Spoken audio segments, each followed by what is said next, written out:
Kyllä niitä välillä kautta rantain kuuluu, että ei tämä ole naisten homma, mutta ihan yhtä lailla tämä on naisten homma kuin tämä on miestenkin homma.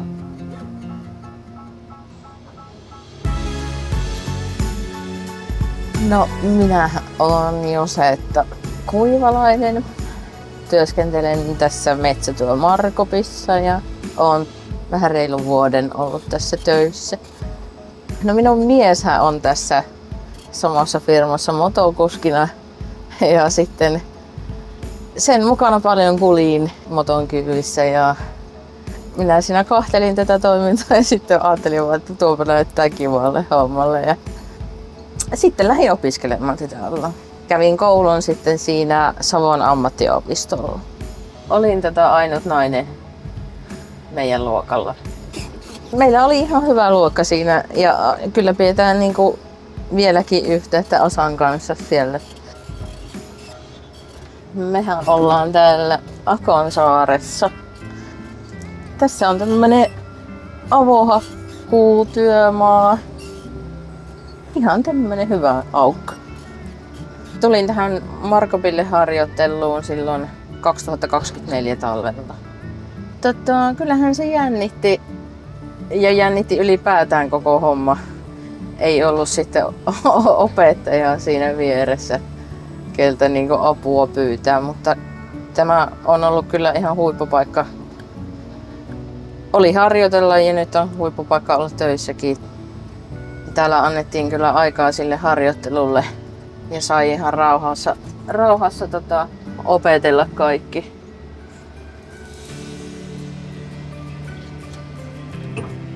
Siis kaikki, ketkä tälle alalle haluaa tulla ja lähteä, oli se sitten nainen tai mies, poika tai tyttö, niin ei kun vaan. Ehkä sitten naisena tällä alalla niin saattaa kohdata sitten semmosia ennakkoluuloja, mutta mitä niistä? Niin kyllä sen huomaa, että jos vertaa itsensä mitä koulussa oli, niin kyllä tässä nyt jonkinnäköistä kehitystä on tullut. Ja semmoista niinku rohkeutta, kun mä muistan silloin ekoja kertoja, kun oli ajamassa, niin hyvä, että kannon yli uskalti ajaa, että kun tuntuu, että se kaatuu. Mutta tietysti koneen käsittelytaitoja on tullut sitten vähän enemmän. Niin meillä on tässä työmaalla nyt vähän aikaa 2 ajokoneita samaa aikaa, kun me ei yleensä tämän moton perässä olla. Me ollaan itse asiassa minun miehen moton perässä ollaan ajamassa. Ja nyt siellä ei ollut ajoa, niin tultiin sitten tässä käymään vähän aikaa ja lähdetään pois kohta. Ja toinen ajokone jää jatkamaan. Kyllä tämä on ollut sille ehkä odotettua haastavampaa, että on tässä huomattavasti paljon muutakin kuin pelkkää sitä, että otetaan kuorma kyytiin ja mennään purkamaan, vaikka ideahan se on, että kuorma kyytiin ja kuorma pois ja uutta hakemaan, mutta on tässä paljon muutakin.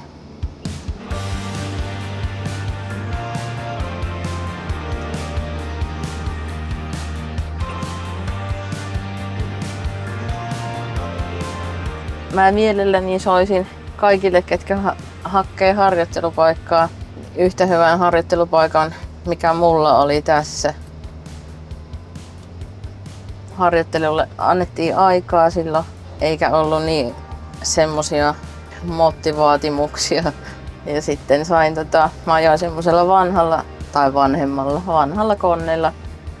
Sitten olin niinku toisen koneen mukana, että siinä oli sitten niinku apu lähellä, jos sitten vaikka kävi jotain tai tuli joku vähän pattitilanne, niin aina oli sitten metässä joku.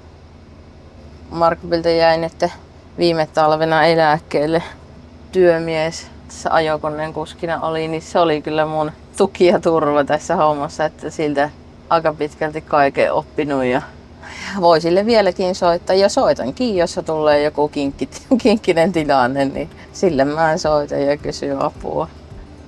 itse asiassa vähän silloin kun se jää eläkkeelle, niin kyllä mä vähän sitä harmittelin. Mielelläni olisin ajanut hänen kanssaan niinku kauemminkin.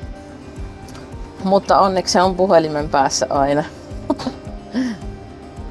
Jos tulee semmosia ongelmia, mitä ei sitten, tai ei ole keinoja itse ratkoa sitä, niin ehdottomasti vaan yhteyttä työkavereihin, kun jäädä sen asian kanssa niinku yksin sitten, koska niillä niillä on jo enemmän työkokemusta siihen ja todennäköisesti ehkä vähän parempi ongelmanratkaisu. Mutta kyllä mä kannustan kaikkia tyttöjä ja naisia varsinkin, tänne tarvitaan naisiakin, että tänne vähän muutakin hajuaa kuin testosteroni.